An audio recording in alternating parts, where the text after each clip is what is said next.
ব্যাপারটা এমন না যে আল্লাহ লিখে রেখেছেন বলে আপনি বেছে নিচ্ছেন। যেহেতু আপনি এটাই বেছে নেবেন, তাই আল্লাহ আগে লিখে রেখেছেন। এখানে পছন্দ আপনার, তবে আল্লাহ আপনার পছন্দ জানেন। যেমন ধরেন একটা রাস্তার মোড়ে আসলেন, সামনে 5টা রাস্তা, রোড নাম্বার 1, 2, 3, 4, 5। এখানে পছন্দ আপনার, বেছে নিতে পারেন রোড নাম্বার 1, 2, 3, 4, 5। আপনি গেলেন রোড 2-এ। এটা আগে থেকেই লেখা আছে আপনার নিয়তিতে যে আপনি যাবেন 2 নম্বর রোডে। ব্যাপারটা এমন না যে আল্লাহ লিখেছেন বলে আপনি করছেন। যেহেতু আপনি এটাই বেছে নেবেন, তাই আল্লাহ আগে লিখে রেখেছেন। তাহলে পছন্দ আপনার। আপনি চাইলে টাকা উপার্জন করতে পারেন ভালো কাজের মাধ্যমে, হালাল উপায়ে, অথবা পারেন চুরি করে হারাম উপায়ে। পছন্দ আপনার।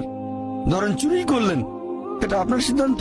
তবে আল্লাহ আগে থেকে জানেন যে এই লোকটা সহজে টাকা পেতে চায়, তাই চুরি করবে। তাই আল্লাহ আগে লিখে রেখেছেন যে এই লোকটা 25 বছর বয়সে চুরি করবে।